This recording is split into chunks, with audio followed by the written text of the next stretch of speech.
Diversi studenti iltaqgħu quddiem il-bini ta' Kastilja sabiex isemmaw leħenhom kontra l-abbużi li qegħdin jaffettwaw il-klima tad-dinja u ma ħassew il-bżonn li jagħmlu din id-dimostrazzjoni għaliex jemmnu li Malta ma tantx isiru dimostrazzjonijiet fuq dan is-suġġett u ma tantx hawn għarfien.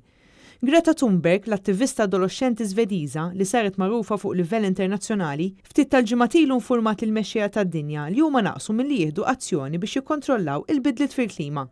Fid-dawl ta' dan, kull nhar ta' ġimgħa madwar id-dinja qed isiru protesti dwar din it-tema.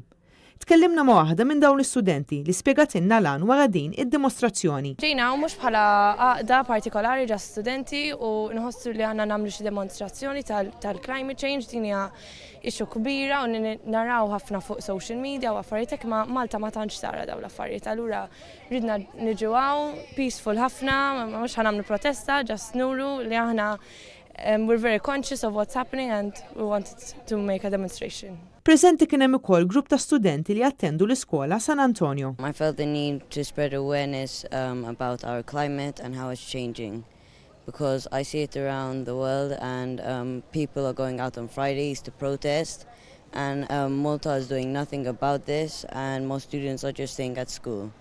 So I feel like there's a need to change. Dawn iż-żgħażagħ u l-istudenti kellhom qatta kartelluni f'idejhom b'diversi frażijiet fosthom sabiex il-gvern jibda jagħti każ iktar l-ambjent ta' madwarna filwaqt li wrew it-tħassib tagħhom għal dak li se jkun qed jiġri fil-futur qarib. Dawn l-istudenti ħassew il-bżonn li bħala Maltin ukoll isemmaw leħenhom hekk kif bħalissa madwar id-dinja qed isir dak li qed jissejjaħ climate strike.